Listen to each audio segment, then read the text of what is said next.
Hello everyone, मैं के यादव आप लोग के सामने फूड एंड न्यूट्रिशन का एक बेहतरीन टॉपिक लेकर के आया हैं, जिसे हम लोग कहते हैं विटामिन।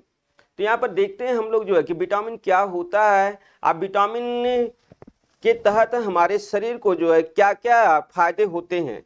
तो इसके तहत आइए हम लोग जैसे जानते हैं कि विटामिन हमारे क्या होते हैं। ये विटामिन हमारे बॉडी के प्रोटेक्टर होते हैं, मीन्स हमारे शरीर को सुरक्षा प्रदान करते हैं। फिर हम कहेंगे विटामिन हमारे जो है एक तरह से यौगिक होते हैं, कार्बनिक यौगिक होते हैं, जिसे हम लोग कहेंगे कि एक हमारे कार्बनिक यौगिक होते हैं जो हमारे शरीर को जो है सुरक्षा प्रदान करते हैं। और इसके अलावा भी हम लोग कहेंगे कि शरीर में जो हमारी जो है क्रियाएं होती हैं, उन क्रियाओं को ये क्या करते हैं जो है नियंत्रित भी करते हैं जो है। आइए, हमें विटामिन से जो है सभी भोज्य पदार्थों से हमको प्राप्त होते हैं, जो चाहे वनस्पतिज भोज्य पदार्थ हो चाहे प्राणिज भोज्य पदार्थ हो। मेनली तौर पर हम लोग जानते हैं कि जो हमारे कुछ विटामिन हैं जो केवल प्राणिज भोज्य पदार्थों से प्राप्त होते हैं, वनस्पतियों से प्राप्त नहीं होते। तो इसके तहत आइए हम लोग कुछ बढ़िया बढ़िया पॉइंट यहाँ पर जो है देखते हैं कि विटामिन हमारा होता क्या है जो है।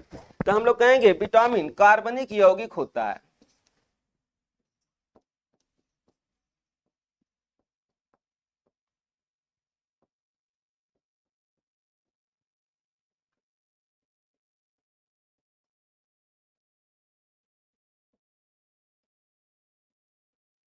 मीन्स एक पॉइंट आपको मिला कि विटामिन कार्बनिक यौगिक होता है। आइए सेकंड पॉइंट हम लोग देखते हैं। विटामिन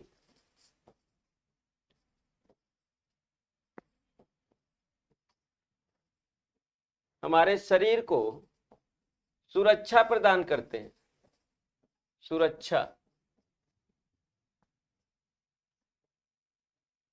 प्रदान करते हैं। मीन्स हम कहेंगे कि हमारे बॉडी के प्रोटेक्टर होते हैं, बॉडी प्रोटेक्टर।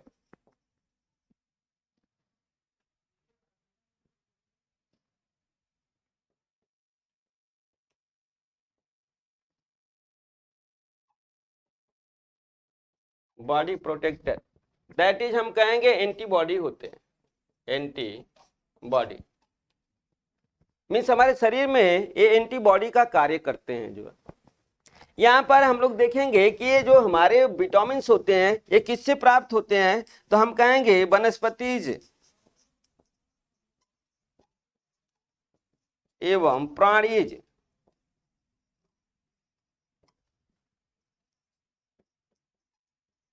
भोज्य पदार्थों से,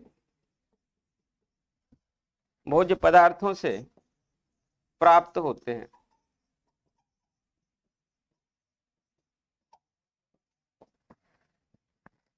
आइए, कॉमन सी चीजें हम लोग ने विटामिन का देख लिया। अब हम लोग देखते हैं जो है यहाँ पर एक बेहतरीन विटामिन जो हमारे शरीर के लिए बहुत ही इंपॉर्टेंट है। लाइक दैट हम लोग कहते हैं कि विटामिन हमारा B1।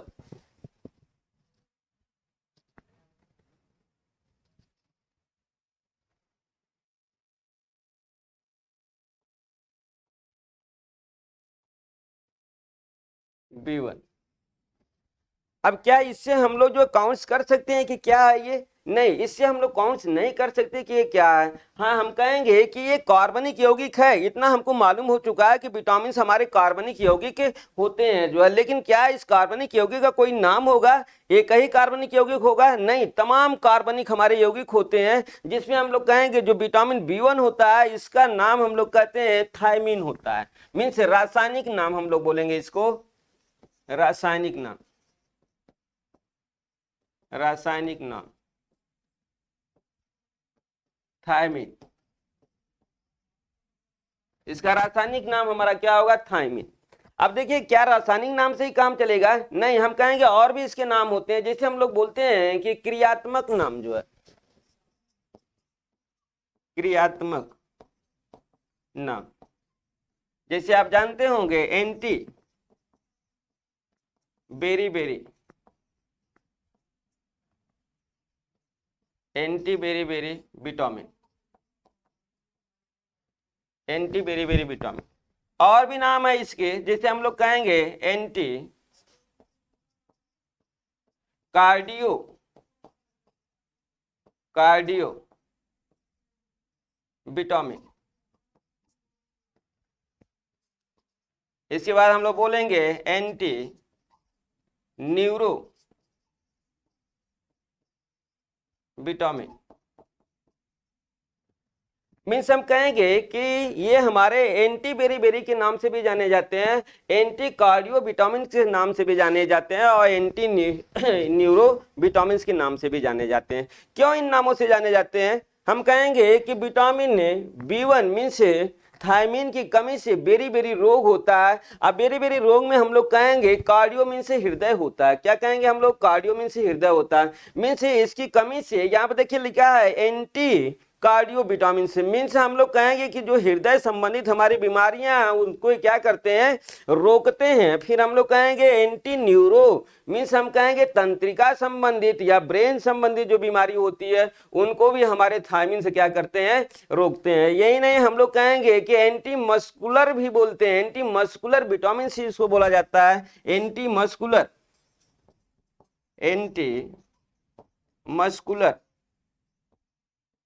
विटामिन। मीन्स ये हमारे मांसपेशियों में भी जो है जो समस्याएं होती हैं, जो दिक्कत होती है, उनको क्या करते हैं? ये सही करते हैं। तो इस तरह से हम लोग क्रियात्मक नाम के देखते हैं तो anti beriberi, anti cardio vitamin, anti neuro और एंटी मस्कुलर विटामिन के नाम से जाना जाता है। तो आइए हम लोग कहेंगे कि एंटी बेरीबेरी ये हमारा विटामिन से क्या है, या हम कहेंगे बेरी सी कमी से रोग होता है। तो ये हमारा क्या रोग है?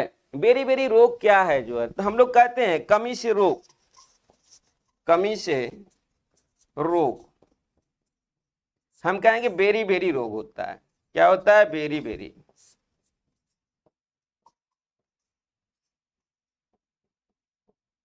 अब बेरी मतलब बहुत सारी बीमारियां, हम लोग क्या कहेंगे? बेरी का मतलब बहुत सारी क्या होती हैं? बीमारियां। तो आइए देखते हैं बेरी रोग हमको जो है कहाँ कब होता है और किसको होता है। क्या बच्चों को भी होता है, युवाओं को भी होता है, प्रौढ़ को भी होता है, बुजुर्ग को भी होता है? सभी को ये रोग होते हैं जो है, या स्पेशली किसी चाइल्ड को होता है, या किसी किशोर को होता है, या किसी प्रौढ़ व्यक्ति को होता है, या हम किसी ओल्ड व्यक्ति को होता है? तो इसके तहत आइए हम लोग जो है इसको आगे देखते हैं।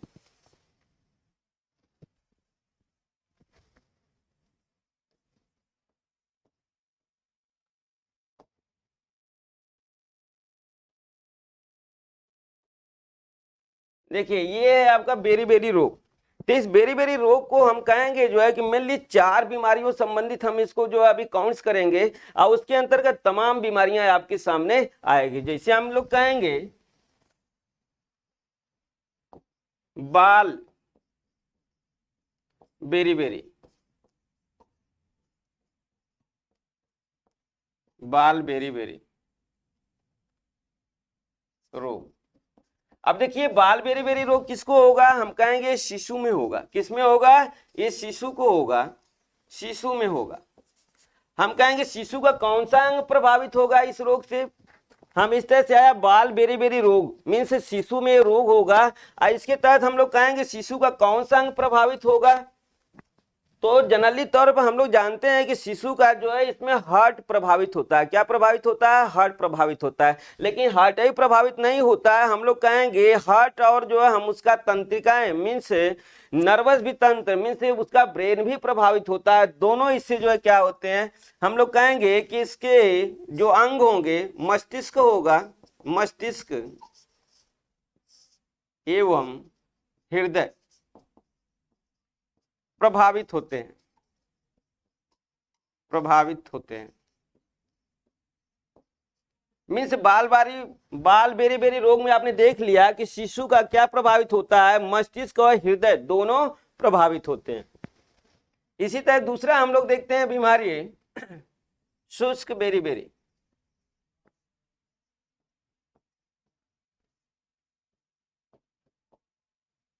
शुष्क बेरी। अब यहाँ पर देखिए शुष्क बेरी रोग किसको होगा? हम लोग कहेंगे कि ये प्रौढ़, युवा और प्रौढ़ को होगा, युवा आब्लिक प्रौढ़।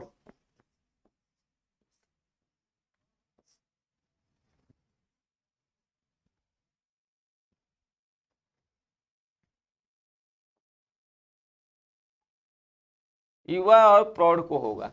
अब हम कहेंगे कि युवा और प्रौढ़ का कौन सा अंग प्रभावित होगा जो है मीन्स यहां पर हम देखें तो युवा का मस्तिष्क और मांसपेशियां प्रभावित होती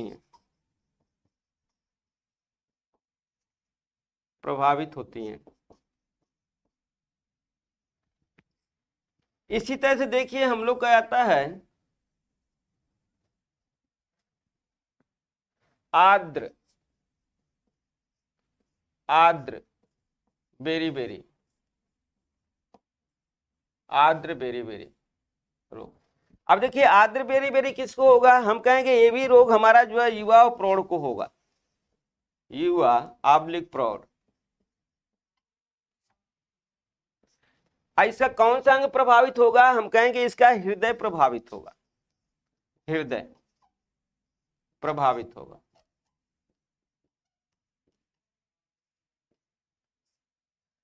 और लास्ट में हम लोग का आता है चौथा पॉइंट, जिसे हम लोग कहते हैं वर्निक्स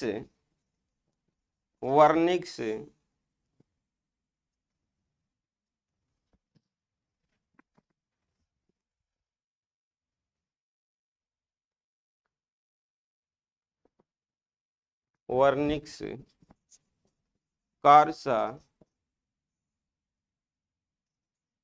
कॉप्स सिंड्रोम।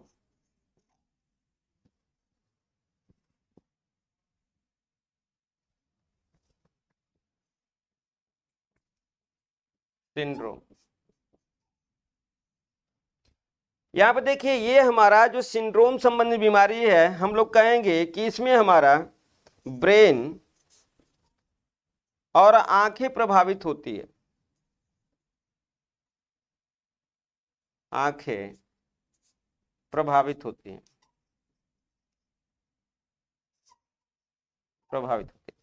ये किसको होता है, हम लोग कहेंगे एल्कोहल का सेवन करने वालों में, एल्कोहल के सेवन से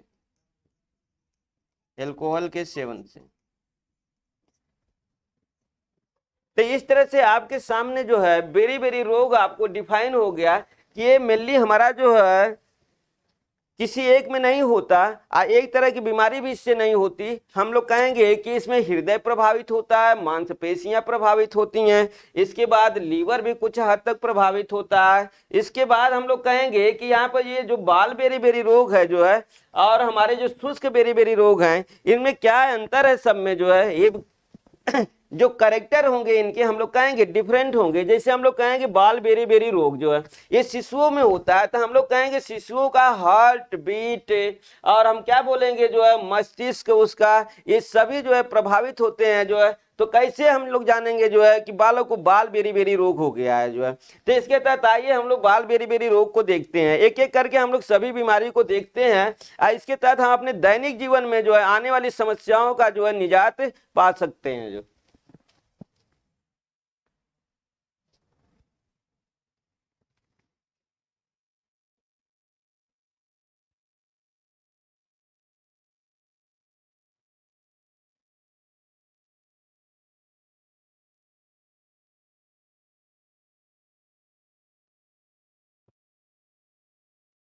देखिए बाल बेरी बेरी रोग जो है हम लोग कहेंगे दो रूपों में पाया जाता है, जिसे हम लोग कहते हैं कार्डियो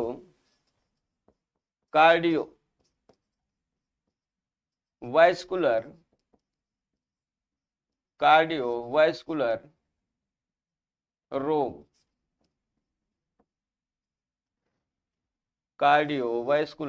रोग, और दूसरे के तहत हम लोग कहेंगे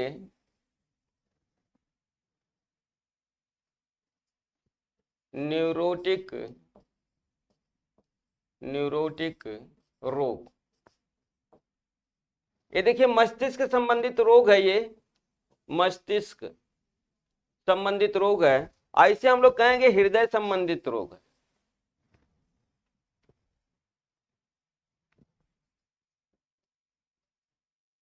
हृदय संबंधित रोग है।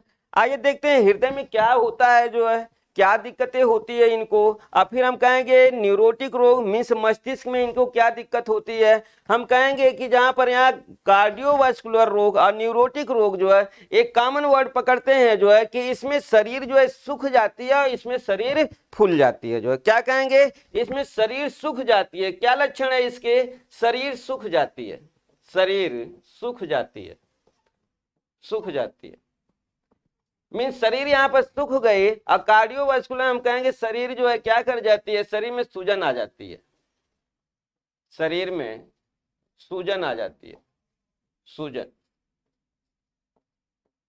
आ जाती है, शरीर में सूजन आ जाती है।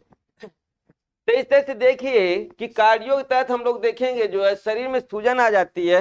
हाँ यही नहीं, हम लोग कहेंगे कार्डियोवास्कुलर रोग जो है जो शिशु को हो रहा है जो है, तो शिशु की उम्र भी होगी तो हम लोग कहेंगे कितने उम्र के बच्चे को जो है हमारा कार्डियोवास्कुलर जो है डिजीज होता है और कितने उम्र के बच्चों को न्यूरोटिक रोग डिजीज होता है जो है। तो हम लोग कहेंगे कि 2 से 4 माह के शिशु, 2 से 4 माह के शिशु में यह रोग होता है, यह रोग होता है। यहां पर देखिए 2 से 4 माह का शिशु में यह रोग होता है, जबकि हम लोग कहेंगे कि जो हमारा न्यूरोटिक रोग डिजीज है यह हमारा 8 से लेकर के 8 से 10 माह के शिशु को होता है, शिशु को होता है। अब यहां से तो हम लोग को मालूम हो गया कि शिशु को हम लोग ने क्या किया जो है क्लासिफाइड कर दिया कि 2 से लेकर के 4 माह का शिशु और 8 से लेकर के 10 माह का शिशु है जो है। और यहाँ पर शिशु के शरीर में सूजन आ जाती है और यहाँ पर शिशु के शरीर में क्या हो जाती है, शरीर उसका सूख जाता है जो है। हम कहेंगे कि एकदम दुबला पतला नजर आने लगता है जो है। तो आइए आगे हम लोग देखते हैं कि बालक का या शिशु का ये जो शरीर फूल जाता है, फूलता क्यों है, क्यों शरीर स्वेल कर जाती है। हम कहेंगे उसके हार्ट का आकार बड़ा हो जाता है, हृदय का आकार क्या हो जाता है, बड़ा हो जाता है, हृदय का आकार बढ़ जाता है, हृदय का आकार बढ़ जाता है। अब देखिए उसके हृदय का आकार बढ़ गया जो है, जब हृदय का आकार बढ़ गया तो हम कहेंगे हार्ट बीट भी उसका क्या करता है, बढ़ जाता है जो हार्ट बीट बढ़ जाता है। हम कहेंगे उसका हार्ट बीट भी बढ़ गया तो क्या शरीर में उसके पानी भी बढ़ा होगा। हाँ हम कहेंगे उसके शरीर में जल की मात्रा बढ़ जाती है, जल की मात्रा शरीर में बढ़ जाती है।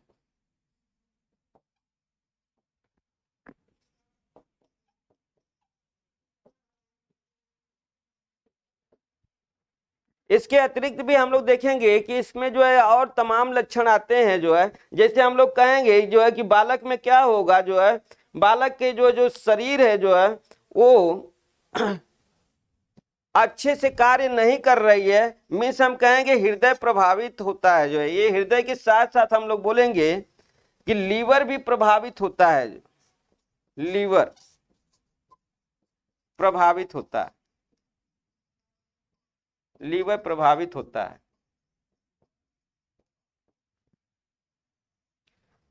अब आइए इसके बाद हम लोग देखते हैं न्यूरोटिक डिजीज में जो है हम लोग को मालूम है कि ये 8 से 10 माह के बच्चे में होगा। ये लाइक दैट है, हम लोग कहेंगे रिकेट्स जो है, जैसे हम लोग जानते हैं रिकेट्स में क्या होता है, शरीर एकदम जो है सूख जाती है जो है। तो यहाँ पर हम कहेंगे कि ये सूखा रोग के समान होता है। क्या कहेंगे, सूखा रोग, सूखा रोग के समान होता है, सूखा रोग के समान होता है। अब देखिए जब शरीर उसकी सूख गई जो है तो हम क्या कहेंगे, तंत्रिकाएं इसकी क्या करेंगे जो है अच्छे से कार्य नहीं करेंगे जो है, बालक ज्यादातर क्या करेगा, जो है हमेशा नींद में ही समझ में आएगा कि नींद में है। अब प्लस कोई भी जो है चीज वो अगर बोलना चाह रहा है तो बोल भी नहीं पाता है। हम कहेंगे जो है कि शरीर उसकी इतनी दुर्बल हो चली है कि उसकी पूरी चंचलता, उसके शरीर में जो जो चमक है जो है, ये सभी उसकी क्या हो जाती हैं, गायब हो जाती हैं। मीन्स हम कहेंगे कि मानसिक विकार उसमें आ जाता है। क्या कहेंगे, मानसिक विकार, मानसिक विकार आ जाता है।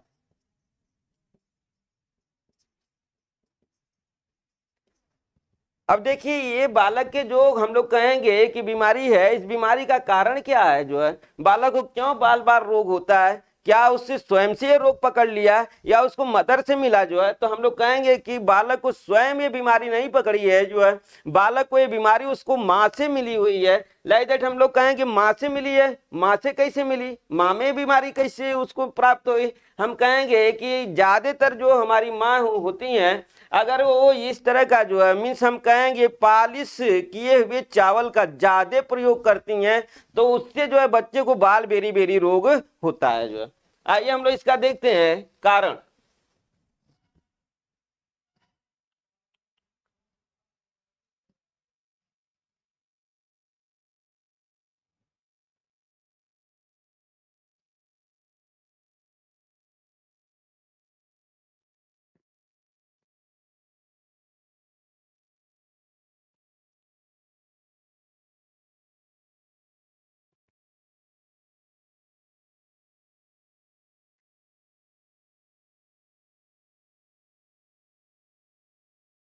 रोग के कारण,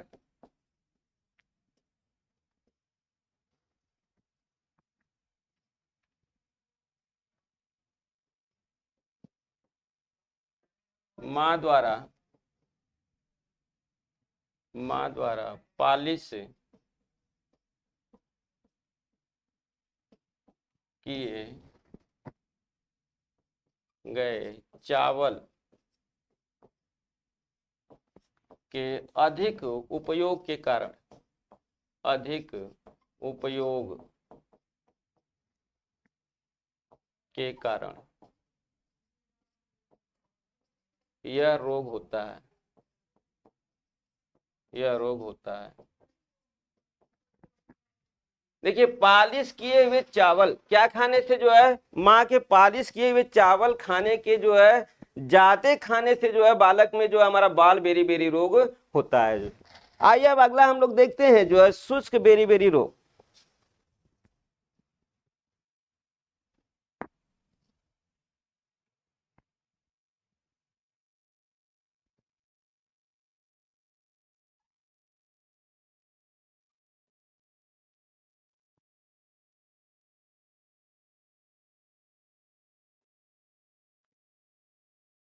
हम लोग को मालूम है जो है कि शुष्क बेरी बेरी रोग में जो है हमारे शरीर का कौन सा अंग प्रभावित होता है, तो हम लोग कहेंगे कि मस्तिष्क और जो है हम बोल सकते हैं जो मांसपेशियां। अब मस्तिष्क तय हम लोग बोल सकते हैं तंत्रिका तंत्र और मांसपेशियां। क्या बोलेंगे, प्रभावी अंग, प्रभावी अंग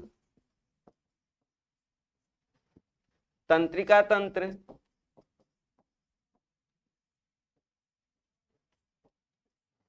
एवं मांसपेशियां।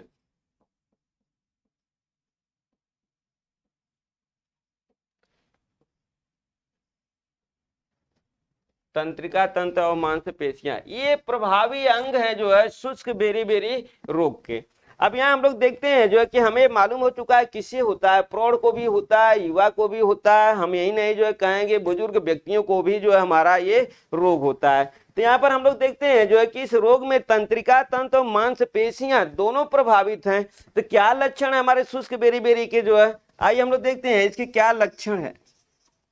लक्षण यहाँ पर देखिए तंत्रिका तंत्र जो है हमारा क्या है, हम कहेंगे तंत्रिका तंत्र प्रभावी है, तो हम कहेंगे भूलने की जो है क्या होगी, जो है क्षमता इनमें ज्यादा हो जाएगी। हम कहेंगे स्मरण शक्ति इनका कमजोर हो जाएगा, स्मरण शक्ति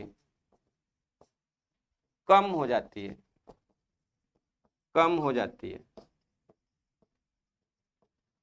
व्यक्ति भुलक्कड़ हो जाता है, क्या कहेंगे जो है व्यक्ति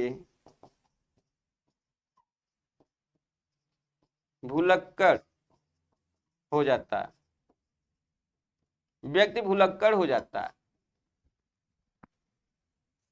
अब देखिए और भी हम कह सकते हैं जो है, क्या कह सकते हैं, व्यक्ति भुलक्कड़ हो गया, और भी इसके जो है इस तरह से जो है तंत्रिका संबंधी चीजों को हम लोग जो है देख सकते हैं जो है। जैसे हम कहेंगे जो है कि क्या होता है, पैर शून्य हो जाता है, पैर शून्य हो जाता है।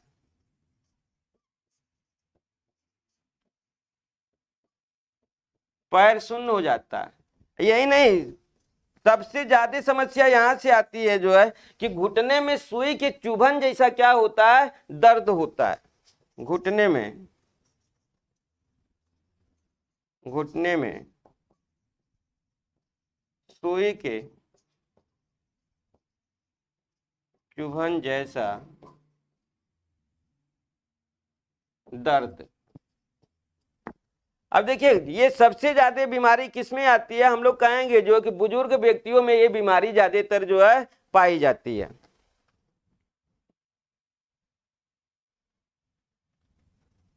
इस तरह से देखें तो व्यक्ति में क्या आने लगता है, आत्महत्या का ख्याल आने लगता है, आत्महत्या का भाव, आत्महत्या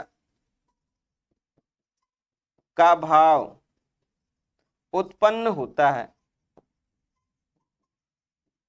मीन्स हम कहेंगे व्यक्ति कहाँ पहुंच जाता है, व्यक्ति डिप्रेशन में चला जाता है, व्यक्ति डिप्रेशन में चला जाता है।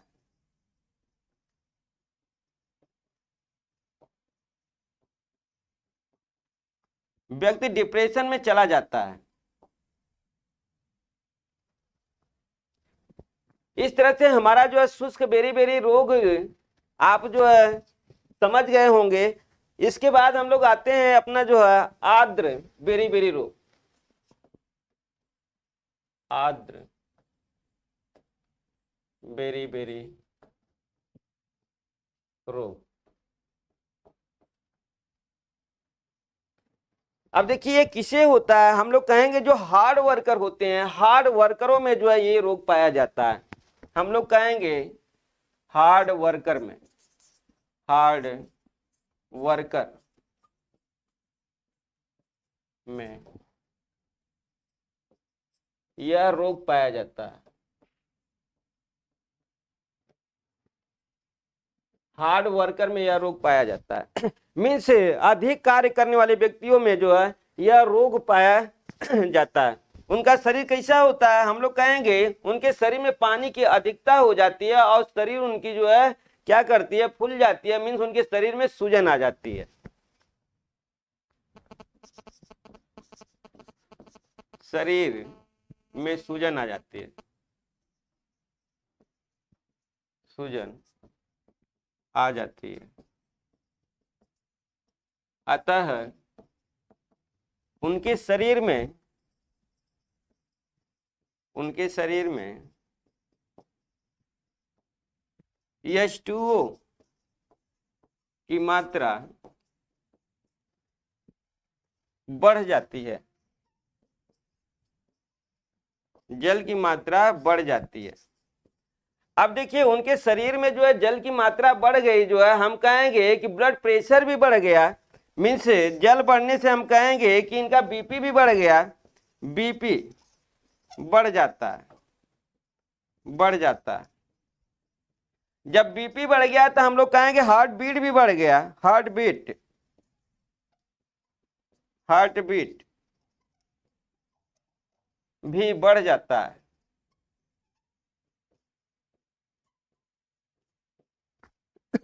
मीन्स हम लोग कहेंगे कि पूरे शरीर के तहत इनका जो है कुल देखा जाए तो इनके शरीर में जो सूजन आई है उसके तहत इनका बीपी बढ़ गया, हार्ट बीट भी बढ़ गया। हम कहेंगे कि शरीर में जल की मात्रा जो है हमारी संतुलित होनी चाहिए जो है।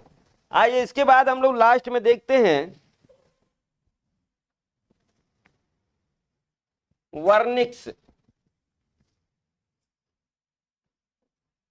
Wernicke's syndrome.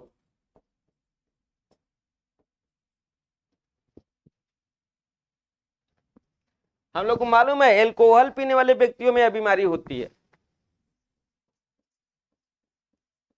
एल्कोहल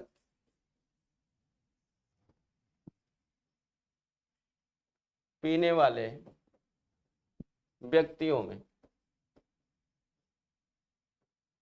अल्कोहल पीने वाले व्यक्तियों में यह रोग पाया जाता है।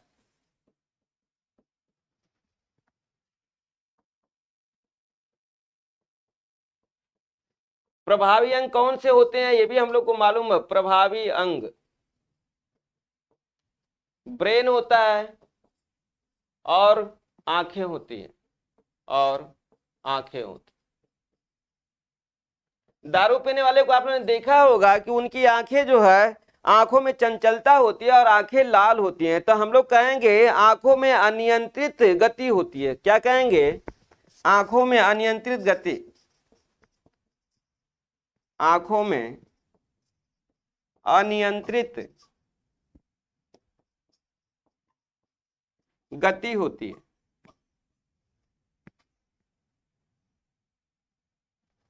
अनियंत्रित गति होती है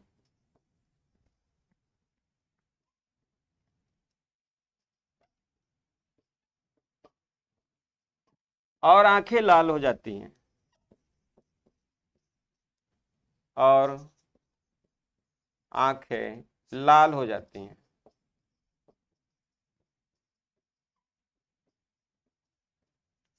और आंखें लाल हो जाती हैं। और हम लोग बोलेंगे जो है कि आंख का पैरालिसिस भी बोलते हैं, जैसे आंखों का टेपर हो जाना जो है, ठीक। तो हम लोग कहेंगे जो है कि यहाँ पर आंख पैरालिसिस हो जाती है, आंखों में पैरालिसिस हो जाता है, आंखों में पैरालिसिस,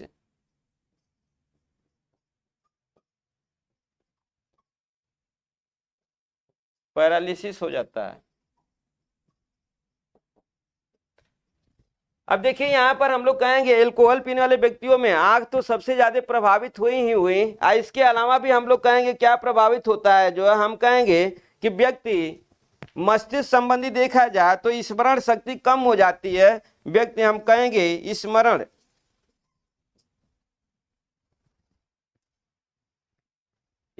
शक्ति कम हो जाती है।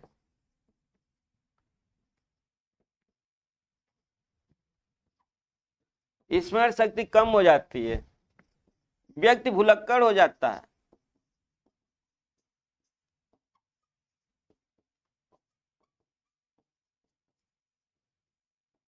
व्यक्ति भुलक्कड़ हो जाता है।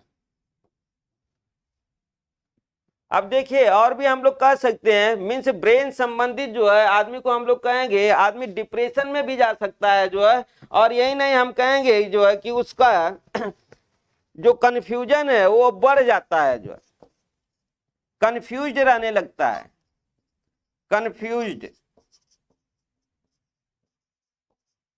रहने लगता है।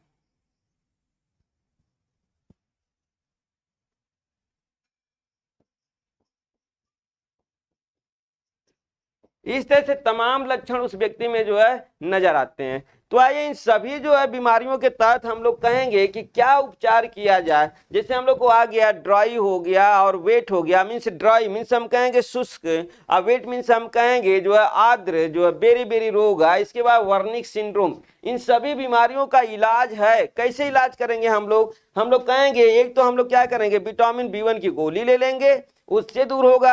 हम कहेंगे कि विटामिन B1 की जो गोली है वो हमारे कितने mg की होनी चाहिए, जो है तो उपचार के तहत हम लोग कहेंगे कि वो 10 मिलीग्राम की होनी चाहिए। या 10 मिलीग्राम की जो है हम लोग क्या करेंगे, थायमीन की जो है थायमीन विटामिन की गोली जो है पर डे हम लोग यूज करेंगे। या लगभग 10 दिन यूज करने के बाद जो है हम लोग देखेंगे बहुत अच्छा रिस्पांस मिलता है।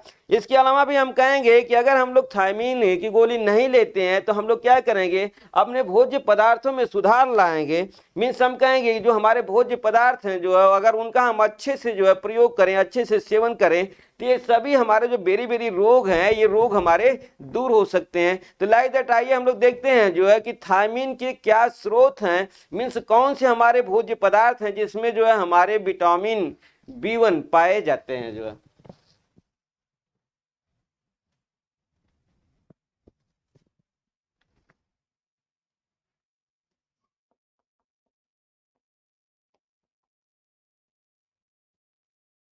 B1 के स्रोत।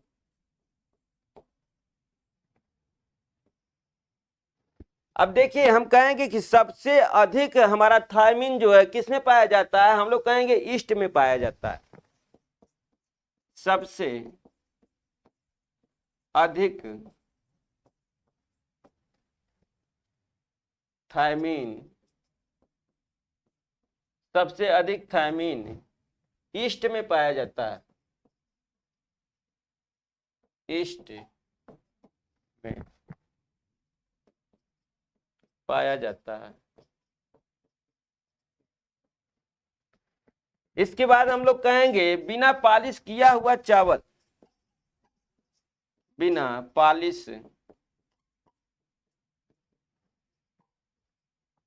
किया हुआ चावल। तो आइए इस तरह से हम लोग क्या करते हैं, एक ऑर्डर ले लेते हैं, एक क्रम ले लेते हैं कि सबसे अधिक थायमीन हमारे किस भोज्य पदार्थ में पाई जाती है और सबसे कम हमारा थायमीन किस भोज्य पदार्थ में पाया जाता है। हमारे एलटी में जो है और नेट में एक क्वेश्चन जो है इससे श्योर होता है, जो है जिसको हम लोग को ऑर्डर क्रम में लगाना होता है। हमारे पास कई पोषक जो है भोज्य पदार्थ होते हैं जिनको हम लोग को जो है एक बढ़ते हुए क्रम में या एक घटते हुए क्रम में लेना पड़ता है जो है। आइए इसके तहत हम लोग देखते हैं जो है कि थायमीन का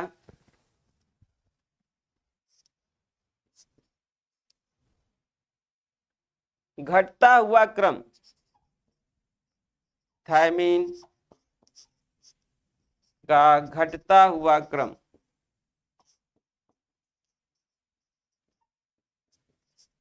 थायमीन का घटता हुआ क्रम। अब देखिए मीन से सबसे अधिक हम लोग कहेंगे कि ईस्ट में पाया जाएगा, ईस्ट में। इसके बाद हम लोग कहेंगे बिना पॉलिश चावल,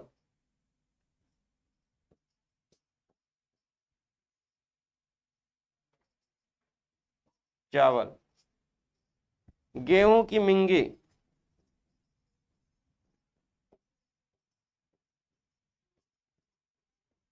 गेहूं की मिंगी,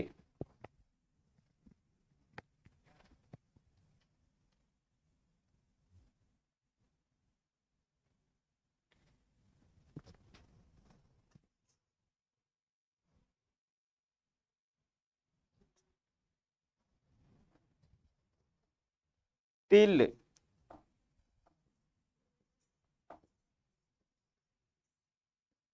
सोयाबीन, तिल, सोयाबीन, मांस, मछली, अंडा आदि। और औषधि के रूप में अगर हम लोग लेते हैं तो हम लोग कहेंगे प्रतिदिन, प्रतिदिन 10 मिलीग्राम की विटामिन B1 की गोली। इस तरह से आपके सामने जो है हमने विटामिन B1 मीन्स थायमीन का पूरा जो है आए हुए क्वेश्चन और आने वाले संभावित क्वेश्चनों को हमने अपने इस लेक्चर में आपको दिखाया है। अगर आप इसे अच्छे से जो है कंटेस्ट करते हैं तो आपका अगर विटामिन थायमीन के तहत अगर क्वेश्चन आता है तो वो क्वेश्चन आपका इसी से आएगा और इससे बाहर आज तक क्वेश्चन बने नहीं है। आज जो क्वेश्चन बनने की संभावना है वो इसी में से है, क्योंकि इसके अलावा इस थायमीन में और कुछ है भी नहीं जो है। तो इसलिए आज की क्लास हम आपको यहीं पर समाप्त करते हैं।